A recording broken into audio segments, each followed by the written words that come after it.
You're listening to the Podcast Detroit Network. Visit www.podcastdetroit.com for more information. We're live. I said, hey, welcome to the Man Cave Happy Hour. I said, hey, welcome to the Man Cave Happy Hour. We're gonna drink a fine whiskey and smoke a really fine cigar. It's time for Happy Hour. It is the Man Cave Happy Hour, whiskey, cigar, spirits, and the stories that go along with it. I'm Jamie Flanagan. I am Matt Fox. And we are on the deck. We're back on the deck. It was it's like mid-September in Michigan, and it's been chilly the last couple of days. Skyrocketed back up, and we almost hit 90 again today. It was like in the 60s the last couple of days. Feeling like a little bit of a Motown song over here. It's a little bit of a heat wave. It is, and we're enjoying the hell out of it, and we're enjoying the hell out of the deck, and we're going to enjoy the hell out of some bourbons for just a taste. Oh, I'm so excited for tonight. And we're checking in with Beth. Yes, she is. Talk Bourbon to Me. Yes, we're talking some serious bourbon tonight. And so let's go grab Beth and bring her into the conversation. Awesome. Because she's we've adopted her. She's part of the team now. Yay! So we've adopted a godfather, and now we've adopted Beth. Yes. Oh, fantastic. She's like the godmother of bourbon. Beth. Yeah. Hey, hi. How are you? Good. Can you hear us okay? Yes, absolutely. All right. So last time we tried talking with you, we were in a very noisy bar. Right. And this time we're in our my very noisy backyard. So hopefully it's going to work a little better this time around. But Beth Underwood, Talk Bourbon to Me, talkbourbontome.com, the book, the website, the Facebook group, and a whole lot more. Oh gosh, yeah. Gosh, don't get me started. Well, that's why we love to have you on, because we want to get you started, because you know a lot more than we do. Yeah. Because being novices but enthusiasts at the same time, we would love to pick your brain a little bit when we have you on. So thank you for joining us again and helping out for sure. And this month it's a special month, Beth. What is special about this month? Well, believe it or not, it's National Bourbon Heritage Month, and this is, I think, the main premise of the entire month is to celebrate bourbon. Yes. And that's a pretty special celebration, isn't it? It is, yeah. So National Bourbon Heritage Month. I just like the sounds of that. It rolls off the tongue pretty nicely, doesn't Yeah. it? National Heritage Bourbon Month. National Bourbon Heritage. Oh, there National it is, yeah. Bourbon Heritage Month. So do you know anything about the Heritage Month? Do you know any of the background, like when it started or anything? Because just enough to be famous. All right, that's what we need, Beth. That's why we tag you in, man. Believe it or not, it's only been declared since 2007. Okay. And as you would imagine, one of our senators here in Kentucky, Jim Bunning, was the fella who brought forward the whole notion, and it passed unanimously. And after the U.S. Senate declared from that day on, September would be National Bourbon Heritage Month. Oh. And it's a little bit, to me at least, it's kind of surprising because it was 1964 when bourbon was deemed America's native spirit. Right. But then I guess if you think about it, in those, back in the 60s, 70s, they were kind of going more for the clear spirits and the martinis, and thank you 007 for all of that. Right. So, that could explain it. And then, it was in the 2000s when bourbon really started taking off again. And luckily, we had Jim Bunning there. He had our back on this and made it a national deal. And there is so much that goes on, just depending on where you look, not only here in Kentucky, but I think across the nation as well. But here especially, we have the Kentucky Bourbon Festival, and anyone who wants more information on that, it's just the website, KentuckyBourbonFestival.com, all spelled out. and they have a little bit of everything. They have everything from bourbon tasting. They feature photographers who specialize in photographing bourbon and bourbon bottles. And Ooh, bourbon, right. yeah, just landscape. They had a lot of big name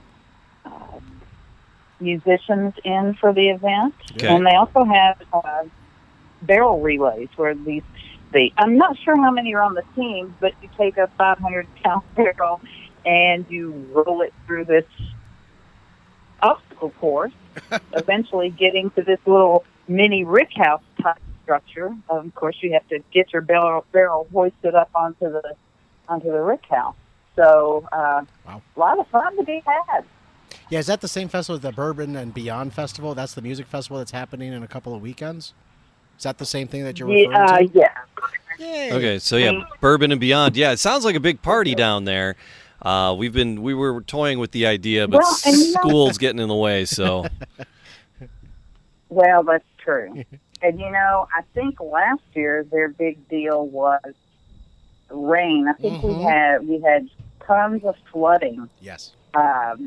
And I can't remember how that all resolved itself, but I remember it was just horrible. Yeah, the So- second day was rained out completely, and everyone was pretty upset about it. But you know what? They came back on the last day of the festival on that Sunday, and things worked out the proper way. I guess the first year was absolutely insanely hot. Okay. In the very first year. The second year, they ended up with rain, and now the third year, third time's the charm, it's going to be perfect. should probably. It may be 95 in the shade, but hey. Right. So National Bourbon Heritage Month, we're doing just a taste, and we'd like to taste something. So I was emailing with Beth earlier, and we're like, let's do a heritage bourbon. Uh-oh. And she said, one of us said, Granddad. I said Granddad, and she said, how about Granddad 114? And so, Beth, after you said that today, on my way home from school, I popped off at our favorite, one of my favorite stops here. The Red Wagon is a good one over Yes, here. it is. They do great barrel picks and things there. But the Red Wagon, and they had the Granddad 114 on the shelf, so I grabbed it. 57%, 114 proof, hence the name. Beth, what do you know? What do you know about the old Granddad 114? I'm not. It's one of those that I'm not very familiar with. I remember one of the first bourbons I tasted way back in the day.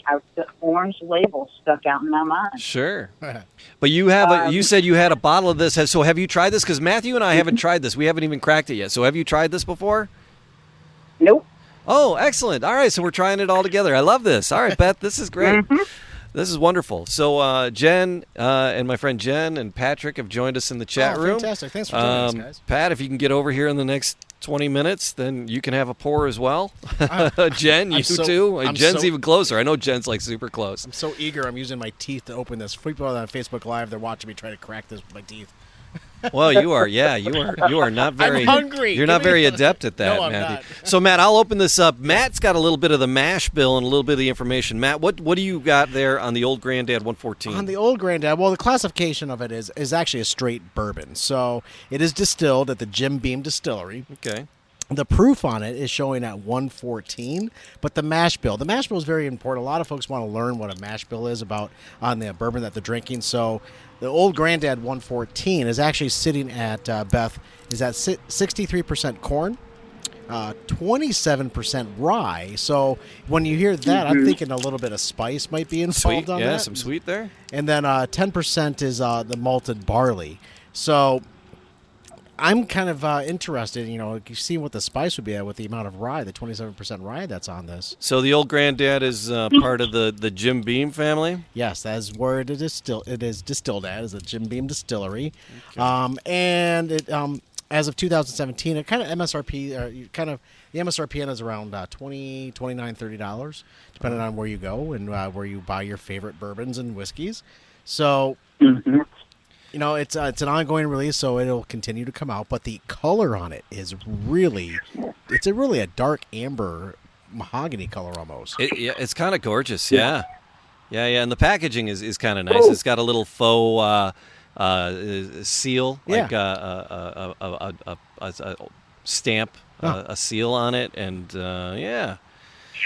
No, there actually a little history throughout 2016. Actually, Yeah. folks were believing that, based on many credible sources, that Beam was planning on discontinuing the old Granddad 114. Oh. Because this says lot. Wow. This says lot 1 on the back. Right, Why does right. it say lot 1 on the back? I wonder what that is. don't know. I'm going to continue reading here, see if it comes up. But Yeah. there was a writer, Chuck Cowdery, seemingly validated the rumors when he reported in October 2016 that Beams was probably, in quotations, going to shutter the brand in 2017. Oh. So in February 2017, he reported that Beam is rethinking this move and shipments will improve in the second quarter of 2017. And here we are drinking it and tasting on it with you, Beth, right now. So I think they may have changed their mind about the old Granddad 114. Yeah, I think they're hanging on to it. So, Beth, when you taste a bourbon for the first time, how do you do it? Do you do it neat? Matt and I usually go neat. What do you usually do when you're trying your bourbon for the first time? A new one? Always neat. Yeah, neat. that's Good. yeah. We like to discover. And here's a second question: how much do you pour in your glass? And All of it. And What? how I'm much? sorry. How much do you pour? Must be a bad connection. Can't hear you. No, Oh. I'm just kidding. Usually a very healthy shot. A healthy shot. Fair enough. That's kind of where we're at. Yeah. Do you use one of those tulip-shaped glasses? What's the name of those tulip-shaped glasses? We're such freaking novices. The Glencairn? Yeah. No. Yeah. So we just, no. I had a couple on the shelf, and I was gonna pull them out. I and then I'm gave like, you a look. I'm Yep. like, yeah. No. and I'm like, it's Granddad, dude. Don't be a. It's at 30 because they picked this up. It was $29.99 in Michigan, and I'm like, you don't. You know, if it was like a $60, $70, $100 bottle, then all right, get the Glencairns Right, out right. and give it a good sniff. I'm like, all right, it's Granddad. Well, you know, it's a little stronger Granddad, but it's Granddad. Let's just do it the way it is. All right, Beth, we got a pour in our glass. What about you? I do. I'm ready. Awesome. All right, so we usually nose it up first and see what the hell we're talking It's about. got a very. I'm getting a lot of sweetness from that nose. That the sweetness is coming out, but I'm also getting a little bit of orange. I'm not sure what you're getting off of. What are you getting off of that, Beth, when you nose on that? Well, I get fruit too. Yeah. I'm feeling orange. Yeah, I don't know if I'd say orange, And but I do fruit. Yeah. Yeah, and I don't know. I really am expecting, maybe it's the mental thing, but I'm getting a sense that it's going to be pretty spicy. Yeah, well, with the 27% rye, I'm having a feeling that Yeah. it's going to be a bit spicy. Yes. All right. What about the legs on it? Nice legs, right? Yep, There's some yep. oils in there. They're hanging in there. Yeah. All right, Beth, you ready to dive in? All right, let's. I'm ready. All right, go.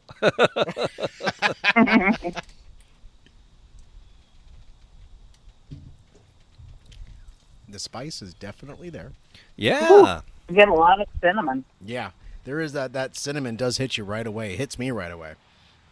Yeah. And actually, we've been drinking water since we started, so our palates are completely clean. Yeah, But yeah. that cinnamon just hits you immediately.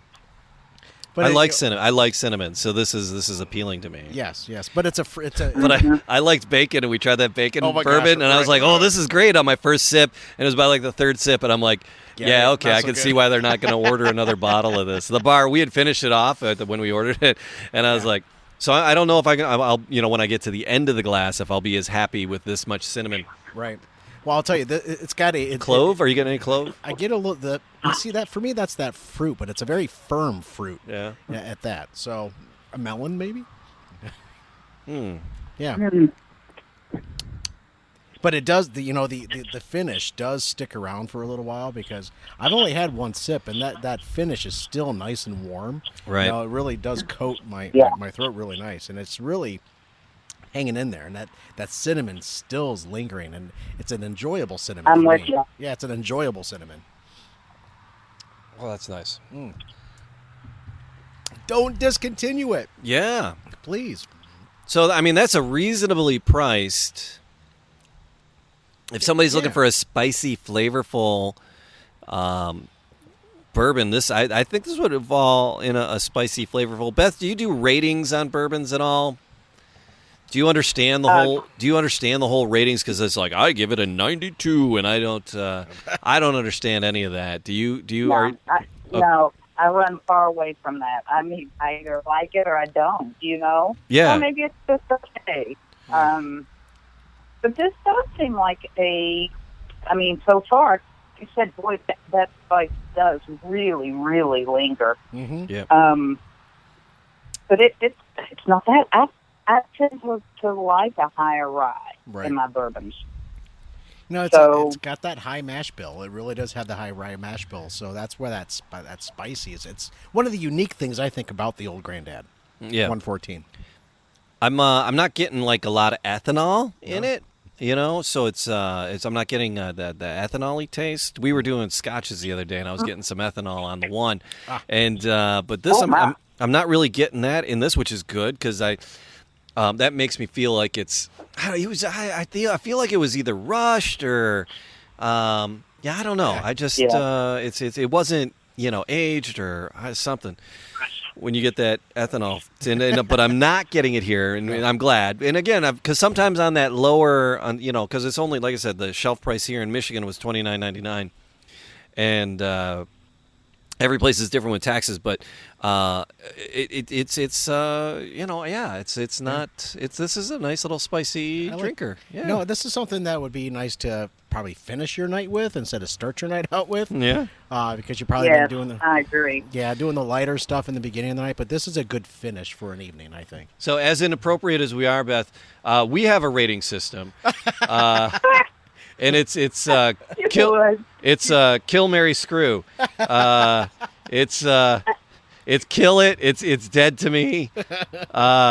Marry it. I'm buying it. I'm taking it home. Or screw it. So I'll just screw around out in public, and that's just about it. So, Matthew, kill, marry, screw on this one. This is actually for me. After learning a little bit about the history here. Yeah. Who knows how long it's going to be around? I would actually marry this and and let it hang around for a little while. All right. I would. You wouldn't drink it down immediately. You'd have it there on the shelf.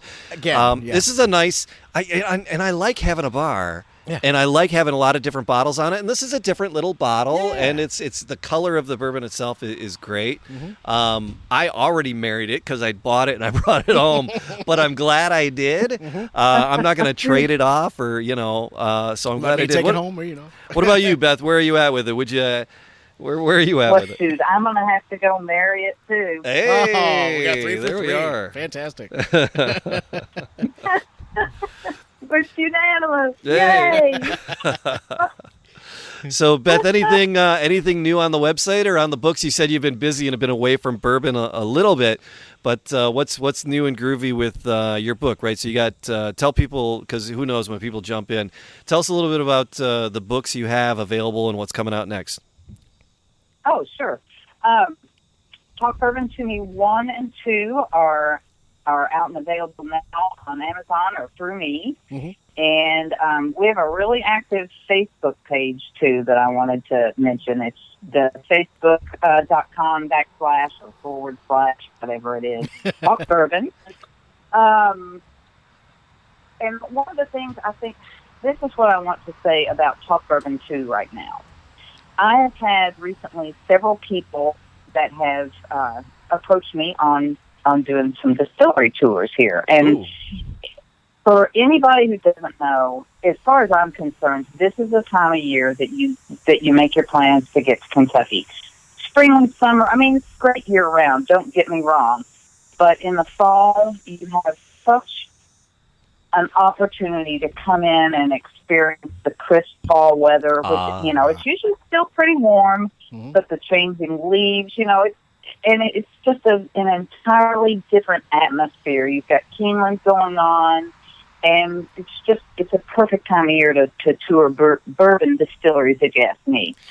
And to that note, on Bourbon To Me 2, I interviewed some people at some of my favorite distilleries, and I really, it also has a breakdown in the back of all the distilleries here in Kentucky.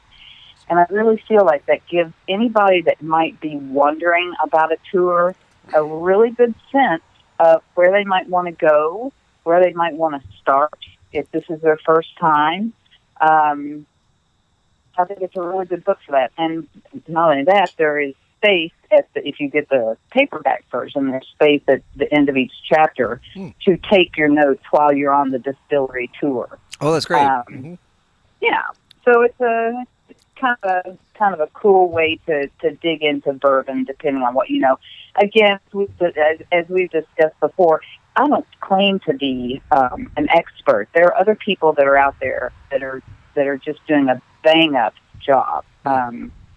Michael Veach and Fred Minnick, for example. I mean, they know their stuff, and they can tell you about the rating system.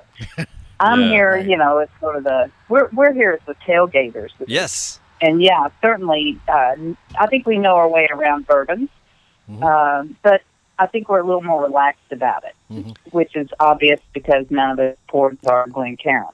So, and that's fair. That's very fair. Yeah. We're just having fun with it, and we want to learn a little bit on the way. So, if someone was to do a tour, how many tours have you done as far as the distilleries go? Have you hit them all, or do you have still more on your wish list? I think I have. So I've done there's one new one in Bardstown and the new one that opened up, the Old Forester, that recently opened in Louisville. Okay. I haven't been there yet.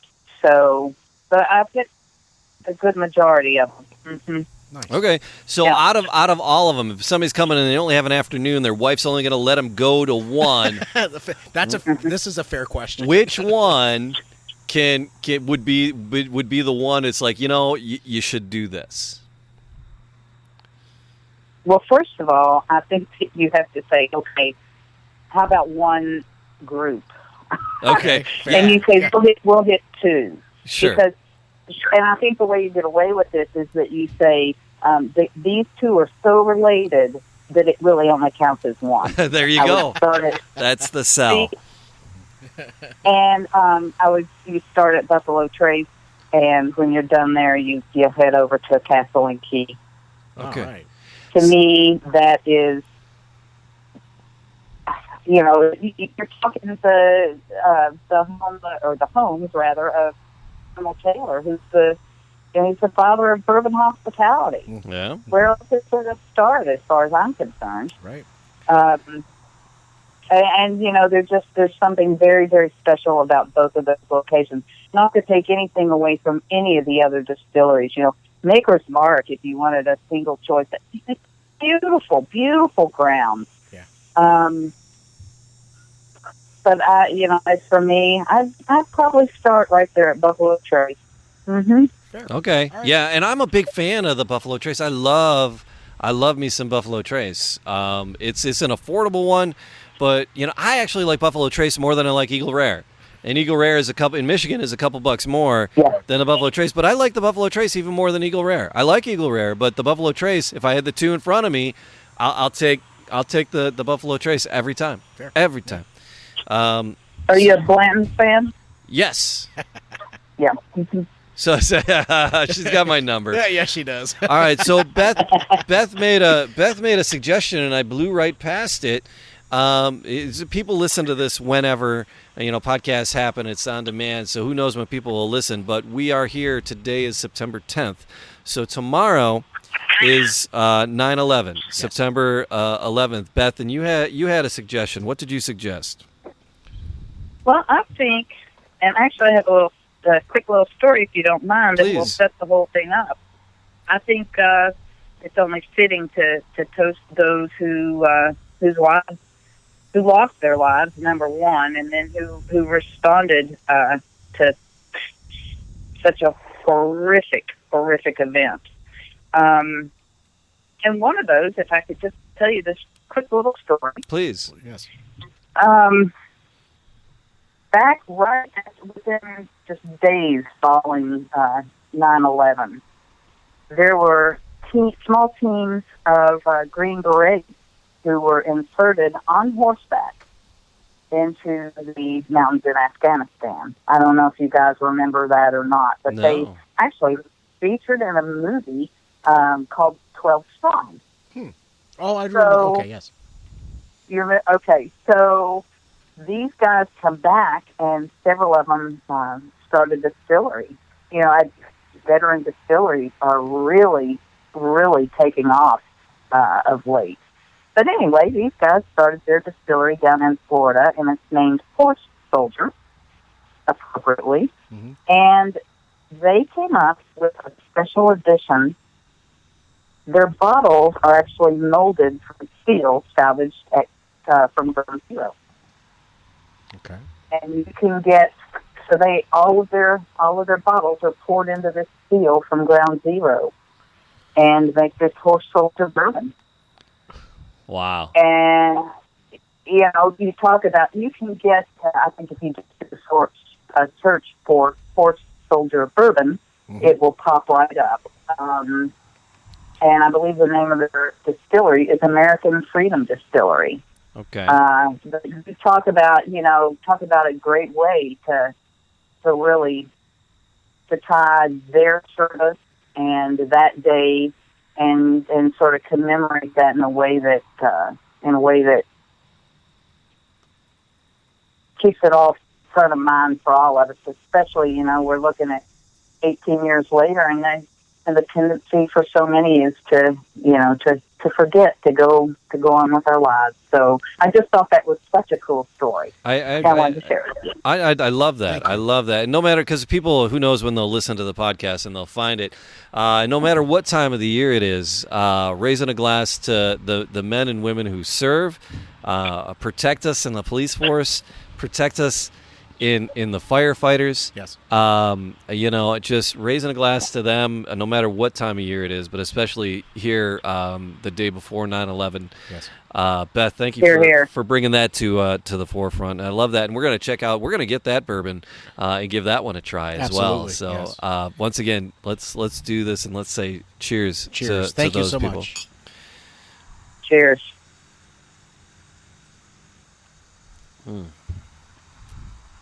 All right, so Beth, so it's talkbourbontomeme.com, and then Talk Bourbon to Me on Facebook. Mm-hmm. People can find you there and find your books through that as well, and they'll find you here on the podcast because we love having you on. So we will bug you again. We want to do we'll have you on in a couple of weeks, and let's do a fall drink bourbon recipe. That well, sounds twist yummy. my arm, okay? Right on. All right. We will do it. I'll Cool. look forward to that. Thanks so much. All right, thanks. And thanks for the call on the granddad. Love it, man. Love it. We enjoyed the hell out of that. So good call. I'm glad I picked that up. Thanks, Beth. Me too. All right, cool. Thank you, guys. Talk to you soon. Cheers. Okie doke. Cheers. Bye-bye. Hey, there you go. She is so much fun to talk to. I love having Beth on. And it's nice to have a lady down in the man cave. Honestly, it's a what you say, it's a podcast for everybody, and it is. So it's called the Man Cave Happy Hour, but it's just friends that's goofing just a thing, and having a good time. So and learning about the spirits we enjoy, and Beth enjoys them. And man, damn good pick by her. This was on a the Granddad. great pick by Beth. So Beth, thank you. Yeah. This was probably one of my more favorite picks, just because of the spice behind it, and understanding that 27% mash bill. I know what somebody's getting for Christmas. Right. Well, when we started this a year and a half ago. Yeah. I knew nothing about mash bill, rye, anything. Knowing that this was going to be spicy at 27% rye, I was pleasantly surprised. Woo-hoo! I was right. Yeah. So look great. at you and your information. Hey, novice. Hey. Getting it right. But yeah, that was a great pick. Thank you, Beth. There you go. All right, Man Cave Happy Hour, mancavehappyhour.com, Man Cave Happy HR on Twitter. There's not enough letters. We ran out of letters. We're on Instagram as well. We got the Instagram fixed? I fired it back up. Instagram is rocking again. We've had an Instagram that neither one of us knew the password to for the last 10 months. Yeah. And then wearingfunny.com. Wearingfunny.com is a place to get a little Man Cave Happy Hour t-shirt, which neither one of us are wearing right now. It's all good. So it's in the laundry pile. Gotta do that. I've been wearing the heck out of mine, so it's all good. But Jamie, thank you. Matthew, thank you. Cheers.